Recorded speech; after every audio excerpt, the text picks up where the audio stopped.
Guys, the good news is, if you survive the last class, nothing will ever challenge you in this course anymore. The last class definitely presented you with the most boring and convoluted part of the entire story. There's a silver lining to it. If you feel like you got lost in transforming those snakes into graphs and those graphs into 2U's and you really don't remember exactly how it happened, not much damage is done.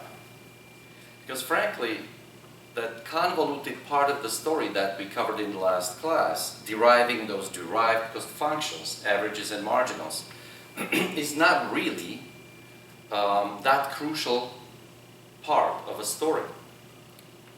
I don't know if you remember, but before I started deriving those U's and telling you how they relate to each other and all that, I told you that it's going to take us a good deal of time to do it, maybe half an hour, maybe an hour, something like that, right? Yet in the process I promised that we would learn how much? Nothing. I told you we're not going to learn anything, right? Right? Did I say that? It's easy to forget. But the truth is we really learned no. Is it working? I hope it is. Good, thank you. I told you that the whole idea of deriving those two U's, average and marginal cost, is really just transform the picture we work with into something easier to work with. And in the process we didn't learn anything new about econ. Econ is still the same. We're still talking about the firm. We're still talking about the firm trying to maximize its profit, trying to find the quantity that does the job, right? And that's what we did, only we did it in a picture that looks a little bit different. The nice thing is, today, we're going to use that new picture, that I will remind you again how we got that, and we will use that picture to advance our story. And the nice thing is that from now on, we will simply use this picture as a tool. And it turns out to be a very powerful tool. And you will see how results suddenly follow one after another, and suddenly the analysis becomes a joy. So from now on, throughout the remaining 2 weeks of classes or whatever we have left, right? From now on, it's going to be a smooth sailing. It's going to be a very enjoyable experience because with minimum effort, with minimum confusion, you're going to suddenly be able to answer all those questions we've been after from the very beginning. So let me remind you where we are, guys. You know that this course is all about efficiency, right? We're looking for the holy grail of economics. What makes markets efficient? By the way, do you remember what efficiency is? Why is an entire discipline devoted to the efficiency? What's the big deal about efficiency?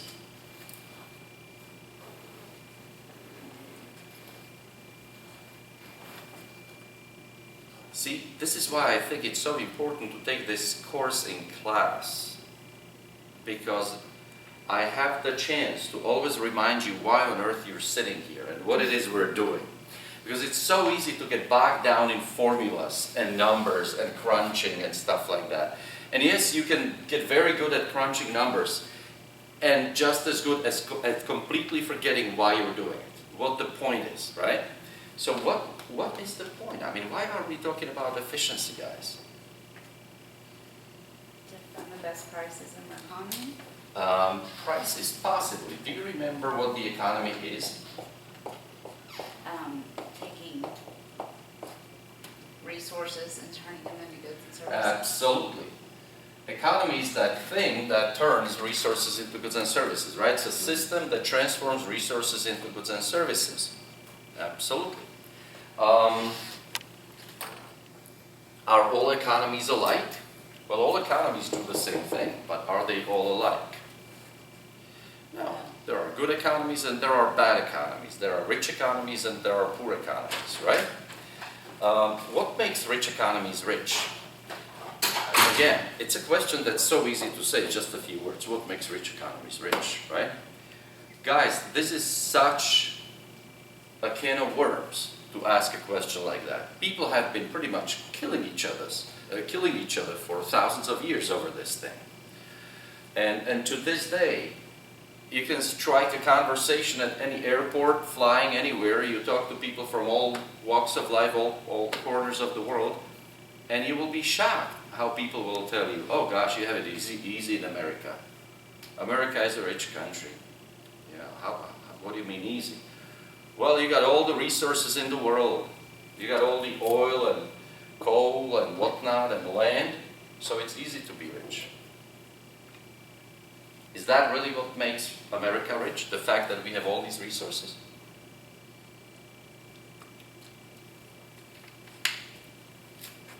Japan doesn't have even a fraction of our resources. Yet, is Japan rich? Very rich. Russia can easily match us in their riches. Are they as rich as we are? Oh. So is it the resources that make us rich or anyone else rich? Is it the resources that are a clue, that provide a clue to what makes countries rich? Not really. You can find countries that are rich without comparable resources. You have plenty of countries that are poor despite plentiful resources. So it's not about resources, guys. What makes America rich? Well, some people say, oh, foreign policy. You just go around the world and grab what you want. Really? Do you guys feel like you live off of other nations? Like you actually grab other people's stuff? Are those shirts that you have from Malaysia and Mexico and Philippines and China, you just grab them? Did our Walmart armed forces go around the world and snatch other people's shirt and then distribute them in America to you? Do you get them for free? Yes or no, guys? I mean, you must remember how you got your shirt. No, you bought it. You paid for it. You didn't steal anything.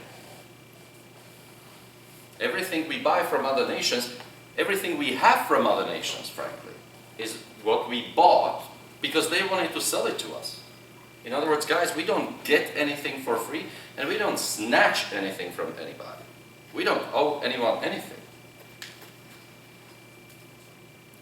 So if the source of our riches is not just our resources, if the source of our riches is not the fact that we steal stuff from other people, then what is the source of our wealth, of our economy?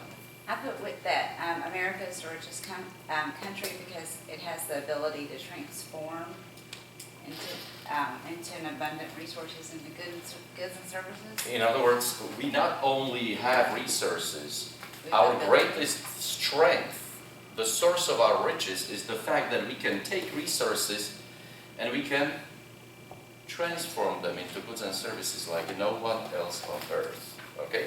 So, precisely. In other words, the source of our riches, the source of our abundance of goods and services is the fact that we are capable of producing them extremely well. Now, the fact that we happen to have resources is great. We can just take the resources and transform them into goods and services. But so can other nations. How does Japan produce all those goods and services they produce? They don't have that much in terms of resources. What do? Their capital is really good. First of all, of course, they built up their capital, both human and physical, and the natural resources that they don't have, they can always buy, right? So they don't have their own land and much of land, and certainly not much in terms of natural resources, but what they don't have, they can buy. The real source of wealth is the ability to transform those resources into goods and services and not waste, right? In other words, you take those goods and services and transform them into so much goods and services, nobody could produce more. That's the secret. And it's so important that we have a name for it. What do we call this ability? of the economy to transform resources into maximum amount of goods and services.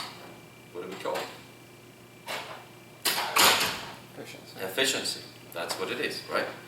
In other words, every economy produces goods and services, but only some can do it efficiently. Okay?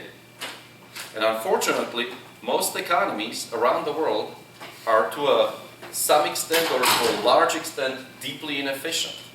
So you have countries endowed with awesome resources with nations living in poverty. Why?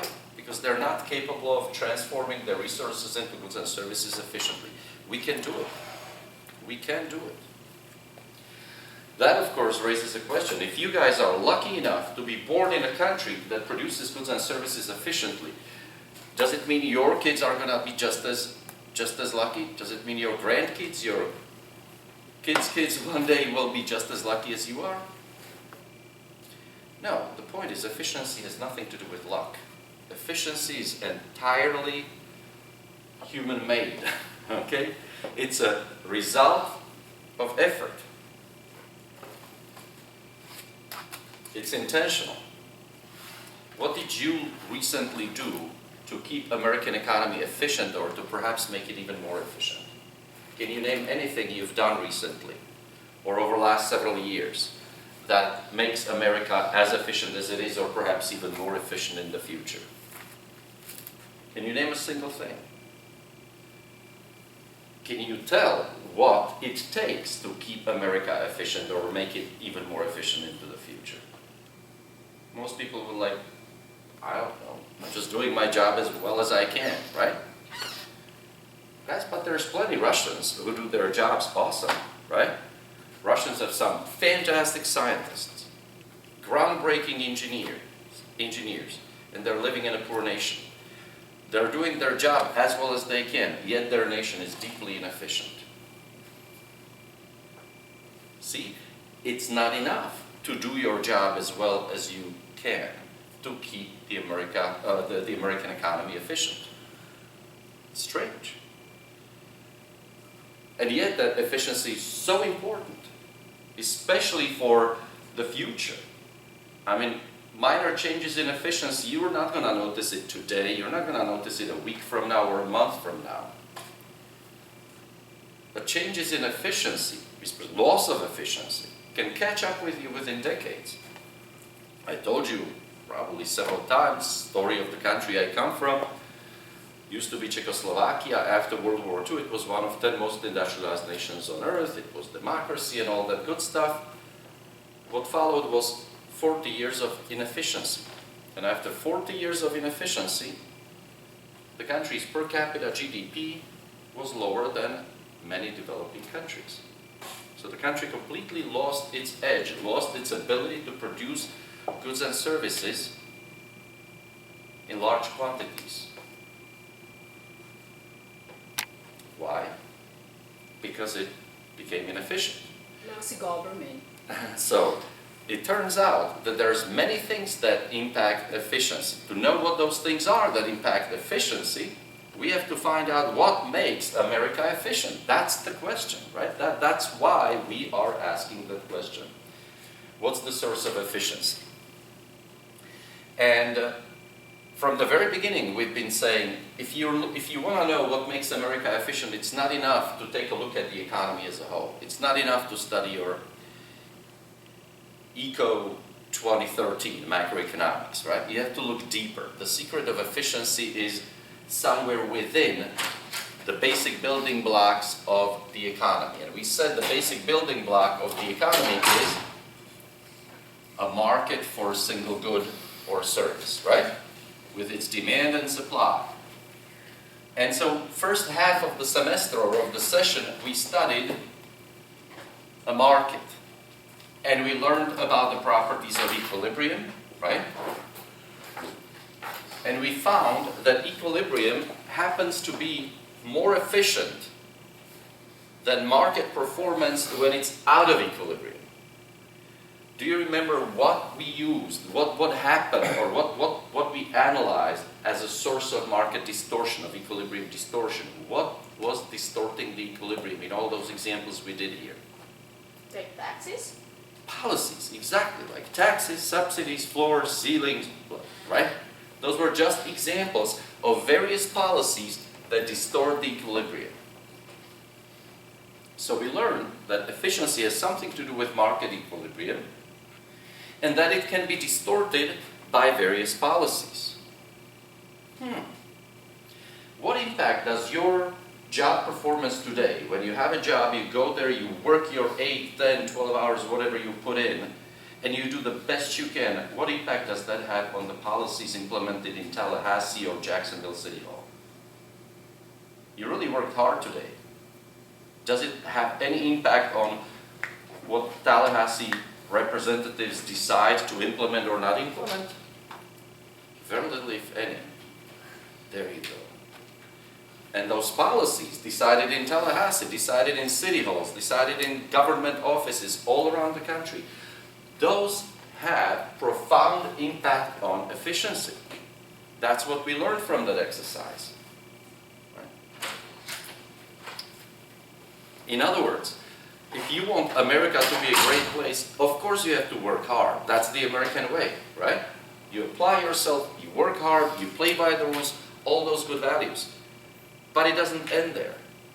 You also have to make sure that the government at all levels implements meaningful policies that are not more distortionary than absolutely necessary. That don't distort equilibrium more than absolutely necessary. Does it make sense? In other words, what we're trying to promote is America's or American economy's performance at its most efficient. But you can only do it if the government doesn't mess it up for you. You see, my parents worked their tails off. They worked 40 years in that economy that was getting poorer and poorer and poorer and poorer. And it wasn't getting poorer because my parents didn't work hard enough. They were just unlucky enough to have a government that was implementing policy after policy after policy for 40 years that was destroying efficiency. So that's one takeaway. If you want to keep America efficient for your kids and for your kids' kids, it's not enough for you to work hard. You also have to be an educated citizen that takes responsibility for your own government. You have to own your own government, right? It is a government of you, by you, for you. And that's not just a phrase.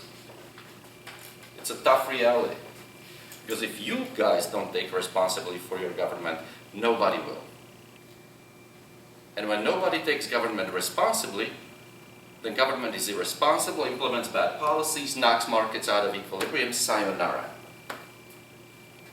That make sense? That's why we're talking about this. But, despite all that analysis of all those policies, we calculated all those surpluses, consumer producer total, and all those changes, and we found out, okay, equilibrium is efficient, it has the greatest total surplus. But still, what makes that equilibrium efficient? Do we know that? We still don't know that.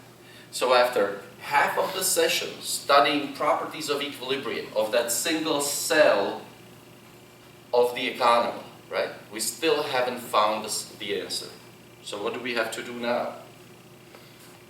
We have to look even deeper inside the cell at those individual component parts. And we said that we will find the answer once we focus on supply, right? And so that's why over the last couple classes, we actually focused our attention on properties of supply. And we call that topic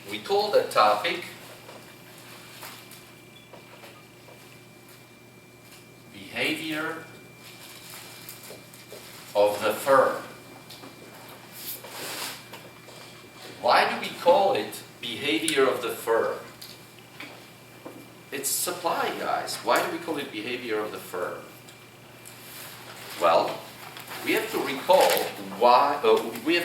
what supply is. Do you remember what supply is? The quantity of goods that firms are willing and able to produce.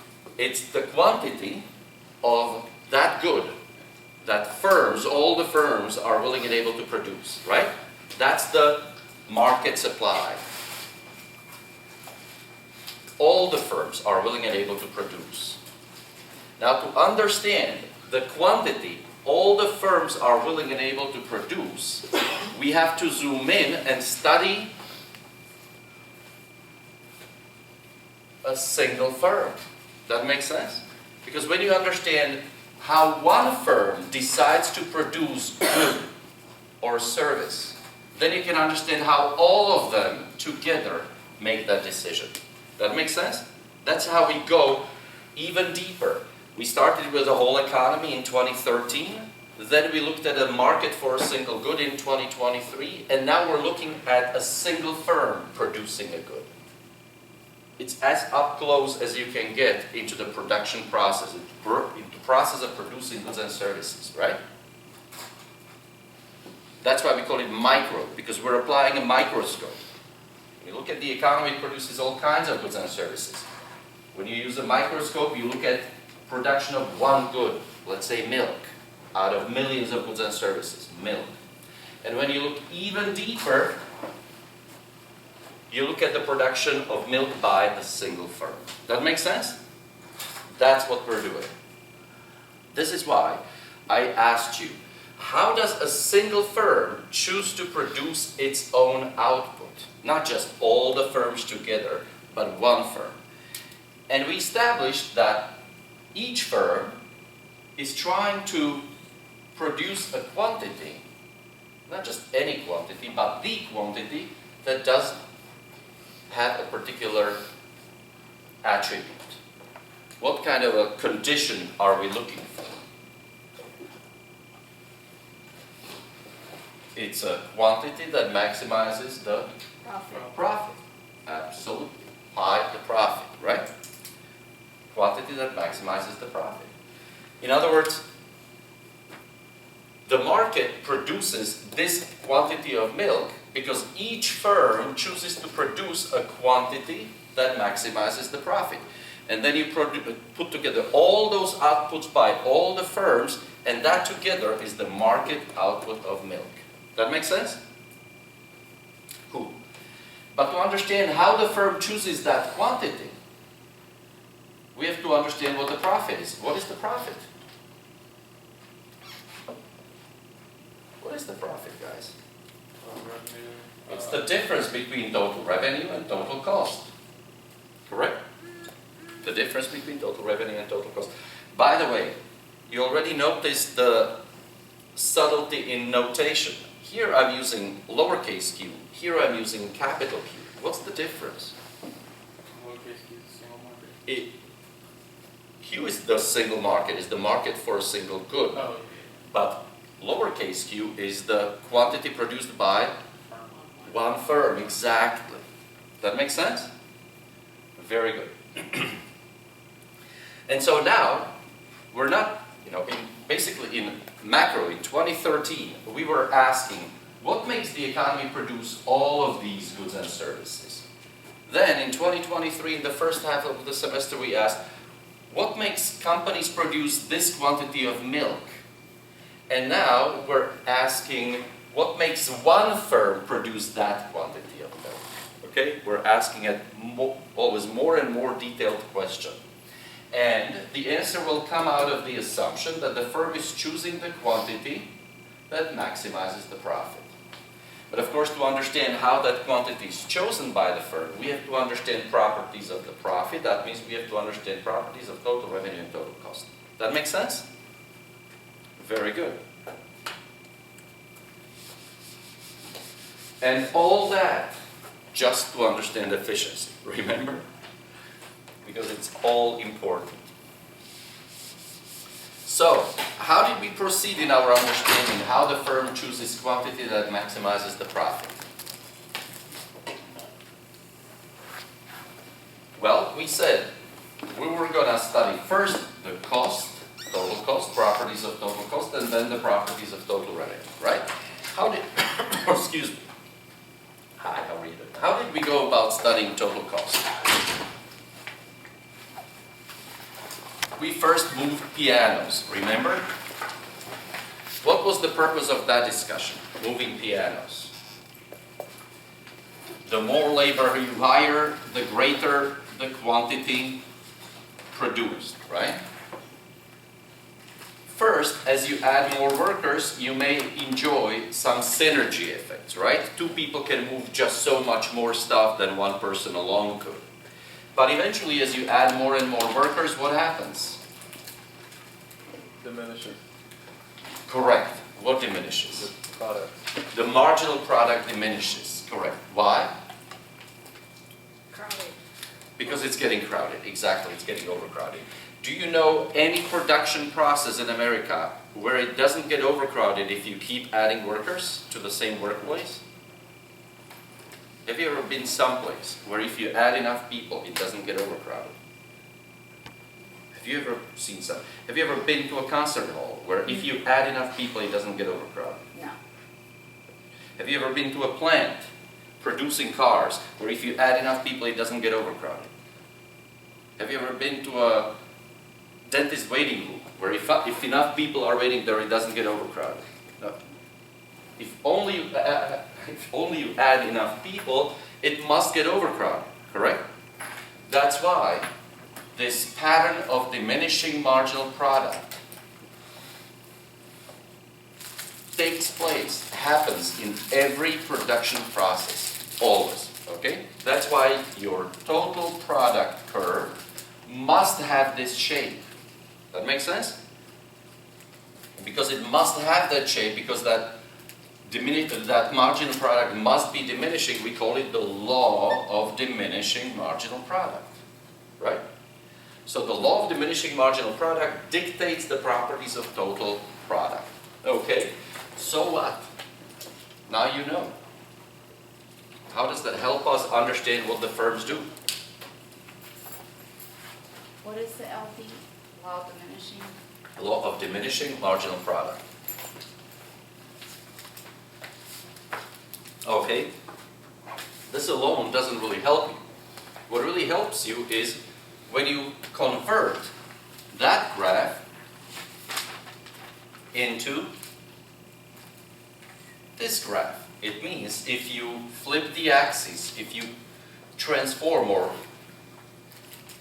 convert that graph, flip it around the 45-degree line. You make the horizontal axis a vertical axis, and you make the vertical axis a horizontal axis, right? And in the process, of course, this snake of total product changes into this snake still of the total product. It just turned around.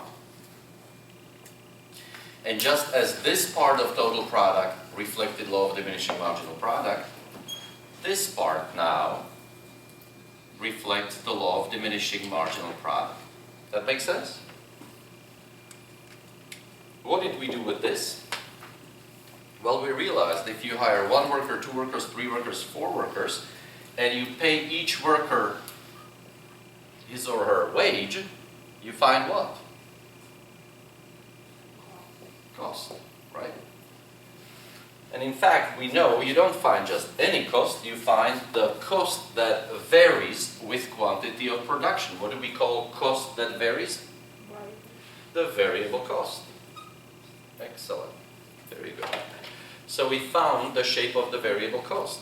And we know the shape of variable cost, snaky as it is, has this part where it's growing at an increasing rate determined by the law of diminishing marginal product.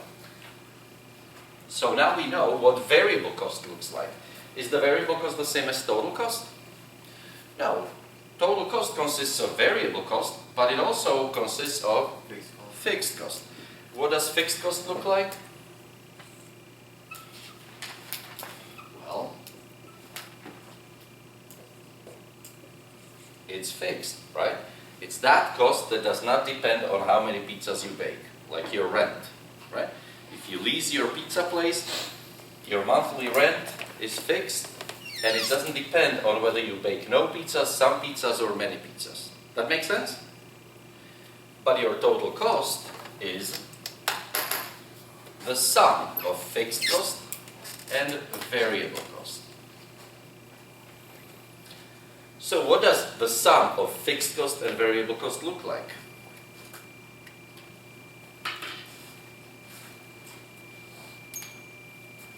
Well, it's just a variable cost, snake, on top of the fixed cost.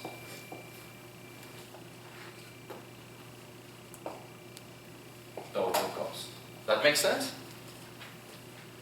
That's what we learned. And so now we know what a total cost curve of a single firm looks like. Looks something like that. Of course, to understand how a firm chooses its quantity that maximizes the profit, it's not enough to have total cost. We also need what? Total revenue. What does total revenue look like? What does the total revenue look like? Linear. Well, we know total revenue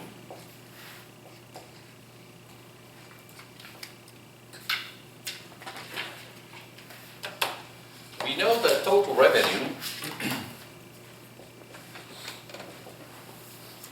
if you sell 50 pizzas at $10 a pizza, what's your total revenue? 1,000.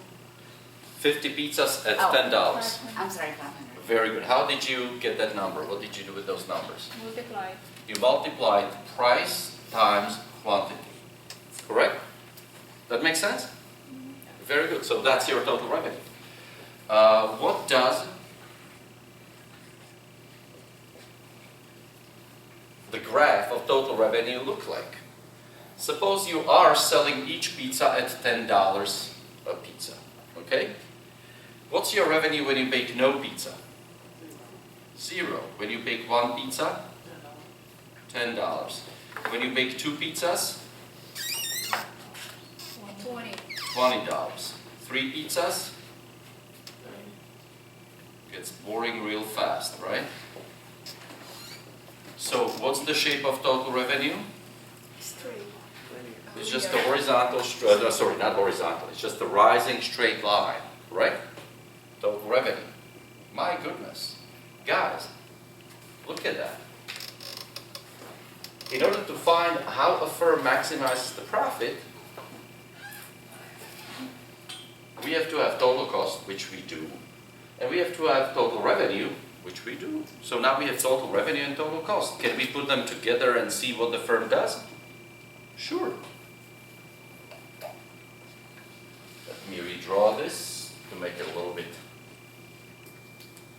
easier to work with. So that's your total cost. And this is your total revenue. Right? So, can you now tell me how much the firm is going to produce in order to maximize the profit? Well, was it last week or was it on Tuesday? On Tuesday, right? I asked you, is it quantity Q1? No. Is it quantity Q2? No, it's somewhere in between. Where in between? Where the tangent to total cost is parallel to total revenue. Correct? That's where you maximize the vertical distance between total revenue and total cost, and you're earning maximum profit. What do we call that quantity? Quantity Q star, the profit maximizing quantity, right? Very nice. So that's what we learned.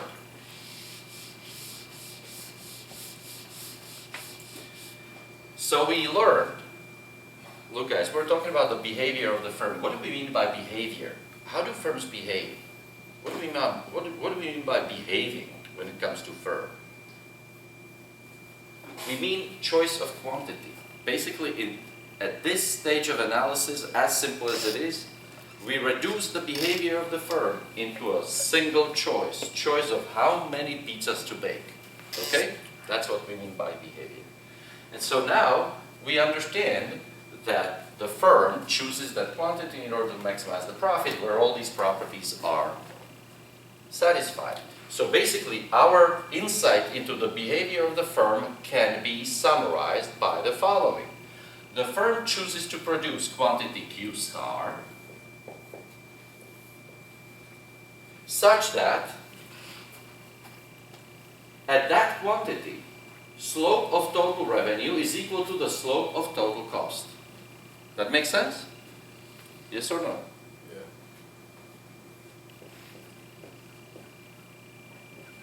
Of total revenue equals slope of total cost. Okay? So we have the behavior of the firm described by this simple observation. The firm chooses to produce profit maximizing quantity in which slope of that equals to the slope of that. All right? Are you impressed? Probably not. There's not much to be impressed by. First of all, it's quite intuitive. It's kind of obvious when you think about it, number one. And number two, do you feel like we're any closer to understanding what makes what makes markets efficient? It's not clear at all. We're not there yet. But at least we now understand how firm chooses the output it produces. And so we're on the good track. We're on track to actually answer that question sometimes today. So we know firm chooses to produce quantity at which slope of total revenue equals to the slope of total cost. And we're going to use this condition for the rest of the session. We will actually apply to the analysis and behavior of every firm we study, because every firm we study is going to try and maximize the profit. Now, the fact is, this condition, as overused as it's going to be throughout the few remaining classes that we have, is going to look a little bit different. It's going to look more concise. Why? Because economists, just like all the other scientists, love using lingo, love using terminology. So instead of calling this slope of total revenue and slope of total cost, right? In other words, slopes of curves, we're going to use a terminology. What's the economics terminology for slope of total revenue? What's the economics terminology for slope of total cost? Well, I'm going to tell you, but before that, I'm going to tell you that mathematicians, for example, also have a lingo, a terminology. What do mathematicians call slope? Derivative. Derivative, exactly. When you take your calculus and you learn how to take derivatives of various functions, all you are learning is to measure slopes of functions at various points. Like, for example, slope of total cost at that point. Mathematicians would call it a derivative of total cost at that quantity. In English, it's just a slope. Wouldn't it be nice if at least all scientists could settle on one set of Latin names, right? It doesn't work like that. Economists use their own words. Economists call the slope of total revenue, they call it the marginal revenue. And economists call the slope of total cost the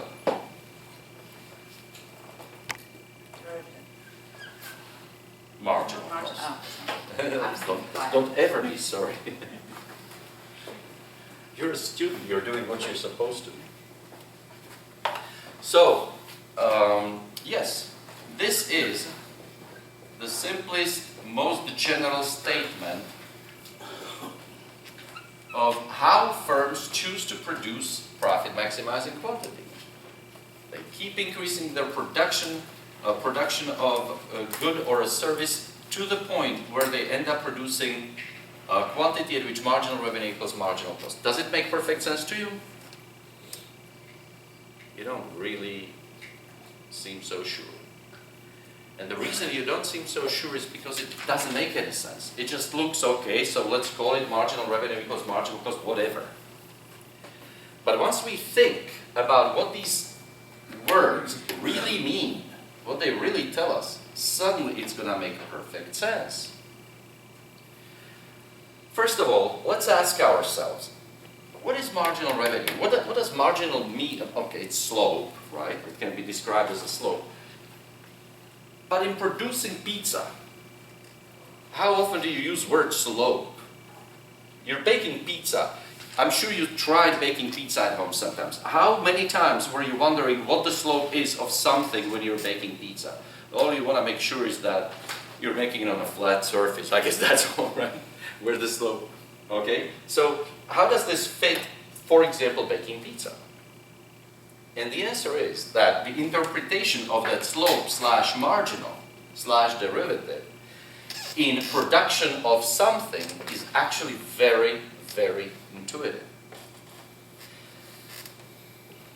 Marginal revenue is just increase in revenue when you sell one more pizza. In other words, when you sell additional pizza, is your revenue going to go up? Sure, because you sold another pizza. You have another amount of money coming in, right? Of course, baking another pizza also costs you something, right? What's the cost of baking one more pizza? Well, it's called the marginal cost. Now let's suppose in our example, where total revenue, you remember, is price times quantity, we assume that we're selling pizza at what price? One large, one topping pizza at what? $10, right? So let's say you sell each pizza at $10. How much does your revenue increase when you sell pizza, another pizza for $10? How much does your revenue increase if you sell one more pizza for $10? It increases by $10. Why? Because that's the price of pizza. Correct? Correct? So we can rewrite this condition into something looking like this.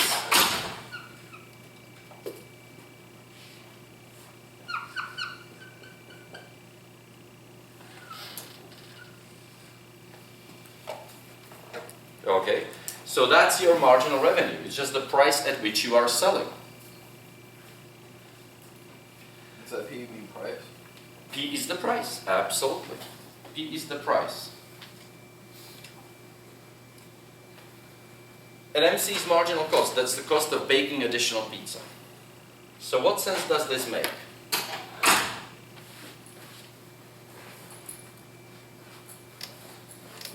Suppose you're making pizza.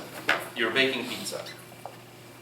You're baking 50 pizzas. Remember we had this talk in the last class. Suppose you're baking 50 pizzas. 51st pizza, if you decide to bake it, it is going to cost you additional $7. Should you bake the 51st pizza at the marginal cost of $7? Should you or should you not? Yes, Yes, because you will sell it for $10. $10 and you will make extra profit, right? So you should increase production from 50 to 51. Should you produce 52nd pizza at the marginal cost of $8? Yeah. Yes. Should you produce 53rd pizza at the marginal cost of $9? Sure. In other words, keep increasing production until your marginal cost bumps against the price. That makes sense? Guys, that's all there's to it. That's what this condition basically tells you. Keep increasing production until there is profit to be made. If producing another pizza, let's say 54th pizza, would cost you $11 to produce, should you bake it? Yes or no? Should you bake 54th pizza at $11 marginal cost? No, because you would only sell it for 10 and you would be losing $1, right? There would be no more profit increasing opportunity. So basically, once your marginal cost bumps against the price, that's the quantity you end up producing. That makes sense? Okay guys, that's all this says. And yes, you can derive it mathematically and whatnot, theoretically and formally, or you can simply think about it and see that it makes perfect intuitive sense. So that's the profit maximization condition. Keep increasing your output until marginal cost of producing another unit bumps against the price, and that's where you're maximizing your profit. That's all there is to it. It's just the formal way to write or describe that picture. That makes sense? That's all there is to it. Very good, guys. So this is our fundamental insight into behavior of the firm. What we did largely in the last class was then take this picture and do what with it? We simply reformat it. And I told you, we're going to reformat it, and in the process, we're not going to learn anything new about behavior of the firm. We're just going to change the format of this thing. So how did we do it? We did it in 2 steps. Well, possibly several steps. I'm thinking, which way should I go? I guess I can go. Can I go this way? Am I Yes. still Yes. okay? All right. So, first of all, we started with total revenue, right? Total revenue, which is price times quantity. And I was asking you, what do you think is marginal revenue and what do you think is average revenue? In other words, derived revenue functions.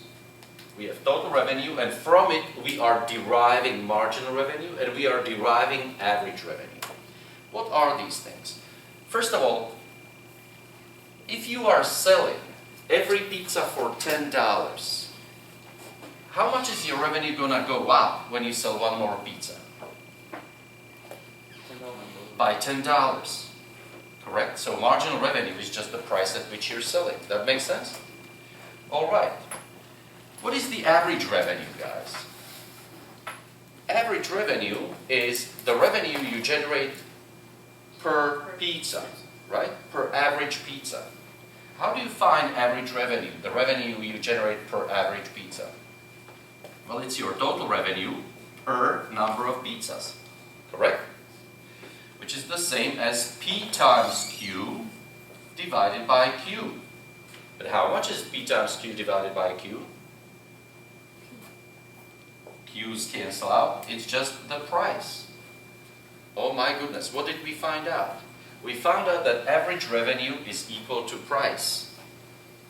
How is that possible? Doesn't make sense. Okay guys, if you sell every pizza for $10, how much do you get on average per pizza? $10. Very good, that's what we just found out. Okay? In other words, we found out that marginal revenue and average revenue are both equal to price of pizza. That makes sense? So we found out that if this is the total revenue, this is average revenue and marginal revenue. Okay? They're just equal to price. That's all there is to it. In other words, we took total revenue from this picture, that's the one, and we transformed it, or reformatted total revenue into average and marginal revenue. Then we did the same thing with total cost. Are we okay here? Yeah. Good. So we took total cost and we transformed total cost into average revenue, average cost and marginal cost. How did we do it? Do you remember? Or was I totally losing you at that point in time? Well, we actually did 2 transformations, if you remember. Average revenue, average cost, average total cost, which is defined as total cost divided by quantity. If you remember, we found out that it represents the slope of a ray emanating from the origin, right? So basically your average total cost follows the slope of all these rays. Right? And we see that as you produce more and more, rays are getting flatter, and then rays are getting again steeper, right? So that told us that average total cost is a U-shaped function, right? Because the slope is first steep, then it gets smaller, and then it gets larger again. That's average total cost. And then we took a look at marginal cost. What is marginal cost? Marginal cost is the slope of total cost, right? It's the slope of total cost. So we're looking at the slope of total cost. What can you tell me about the slope of total cost at various quantities? First it's steep, then it gets flatter, flatter, flatter, and then it gets what? Steeper, steeper, steeper, right? So marginal cost is a U-shaped function. That's it. Marginal cost is a slope of total cost, so it's a U-shaped function. That, of course, opens up a question. How do these two U's, average total cost and marginal cost, relate to each other? And that's when we stopped talking about econ, we stopped talking about graphs, and we started talking about your grade, right? What did we learn from talking about your grade?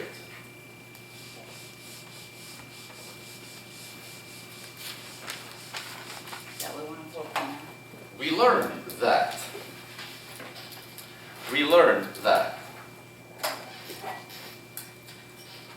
as long as you're getting below average grades, your average will drop. What do you have to do to improve your GPA? You have to start getting above average grades, right? And once you start getting above average grades, your GPA will go up. Congratulations. So we found out that marginals and averages in general relate like this, right? As long as the marginals are below the average, average goes down. Once marginals are above the average, average goes up. In other words, marginal intersects average at the average's minimum, right? In other words, this is the lowest point on average total cost. How do you translate GPA and grades into the language of costs? As long as you bake additional pizza at below average cost, your average cost of baking pizza will go down. Once each additional pizza is baked at above average marginal cost, your average cost of baking pizza will go up. That's all there's to it. Okay? Very good, guys. And then I told you, congratulations, you survived. From now on, you're going to enjoy the ride. How? What's there to enjoy? Now we have 2 U's there, we have a funky line here. What are we going to do with it? Guys, we're going to do exactly the same thing we did here. Except we're not going to have this picture with tangents. We're going to have this picture with 2 U's and these things here. How is it going to help us? Let me put price, which we know is average revenue and marginal revenue, into the picture. How is it going to help us with anything? Well, again, we're asking the same question. Can you tell me anything about the behavior of that firm? Well, that firm chooses to maximize profit by producing quantity Q star where the slope of total revenue is equal to slope of total cost. You see the slopes are here. Can you tell me about anything about slope of total cost and total revenue in this picture? Well, it turns out that slope of total cost and slope of total revenue is basically just price equals marginal cost. Can you tell me the quantity at which this firm maximizes profit? the quantity at which price equals marginal cost. Here's the price, here's the marginal cost. What is the quantity? That's the one. Congratulations. Done. Okay? It's that simple. You don't have to look for no slopes and no tangents parallel to anything. You just find the quantity where price equals marginal cost, and you find the profit maximizing quantity. What's the difference between these two pictures? Correct answer, there is none. They both tell you exactly the same story. This one tells it in terms of total cost and total revenue. This one tells it in terms of marginals and averages. That makes sense? That's all there's to it. From now on, we're going to be using this picture instead of that picture. In other words, you are really not going to see this picture pretty much throughout the rest of the session. Why? Two reasons. First of all, this one is much cleaner. It's easier to work with. It lends itself a lot better to telling stories we need to tell. And number two, it has some additional attributes that will become awesomely handy and convenient as we go along. You will see. Okay? So that's basically what you guys have been through. And again, why? All of that just to understand the behavior of a single firm in a single market. In other words, the most up-close view of economic activity you can get. It's not just economy taking resources to produce goods and services. It's not just one market taking resources to produce milk. It is now one firm taking resources to produce a quantity in order to maximize the profit. It's as up-close a view as possible, right? And all that, hopefully, not one day, but today, to answer the fundamental question we've been asking from the very beginning of the semester: what makes market economy efficient? Hopefully today we will get to that point. Now,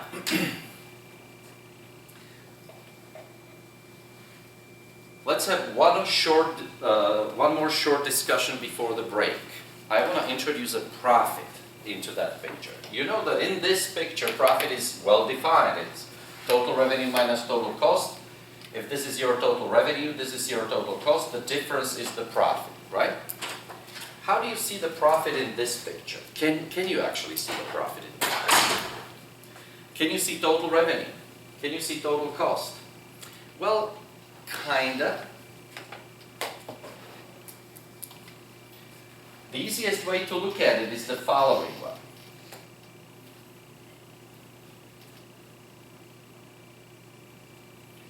Look at these two quantities.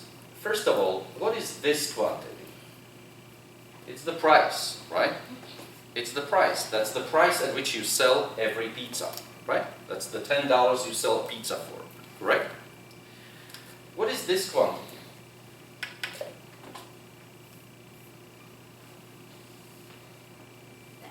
The average total cost. In other words, that's the cost at which you bake an average pizza.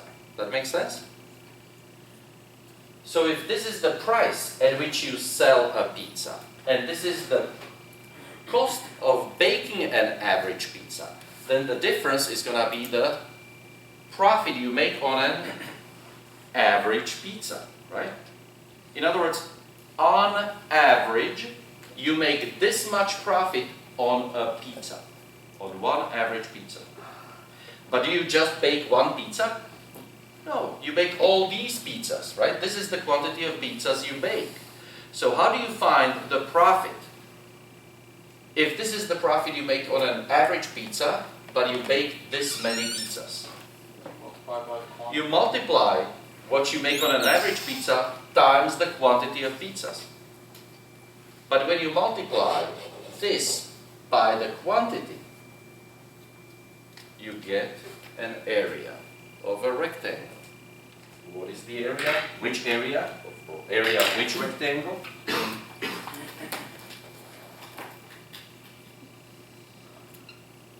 Of this rectangle.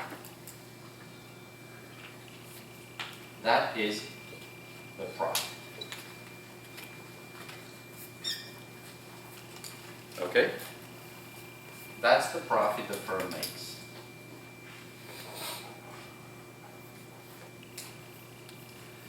Now, let me tell you very briefly in a minute what to expect after the break. After the break, we will take a look at this picture and talk about the profit. What do I mean by talking about the profit? What's there to talk about? We know what the profit is. Well, I'll tell you that profit we're talking about in microeconomics is not just your accountant's profit. It is what we call economic profit. This profit is called economic profit. Of course, that will raise a question. My goodness, again, economies have to bring something new to something everybody else understands just fine. Doesn't your accountant really understand what profit is? I'm sure your accountant understands what profit is. But once I describe to you a perfectly normal, realistic situation, you will suddenly realize just how inadequate simple accounting idea of profit can be when you're trying to explain economic behavior. And you realize that you need to enhance our understanding of profit, our concept of profit, into that of economic profit to really be able to explain why firms do what they do. Once we understand what economic profit really is, we're going to be able to not just explain what this firm is doing now, we're going to be able to explain what happens to this firm and industry with firms like that over the course of months and years into the future. We're going to be able to explain what happens into the future. Guys, we're going to be able to do what? Predict the future. How do you like that? Guys, that's why we have science. The purpose of science is to be able to understand and predict stuff. So once we can do that, all your effort suddenly pays off. Thank you very much. Let's take a 15 minutes break.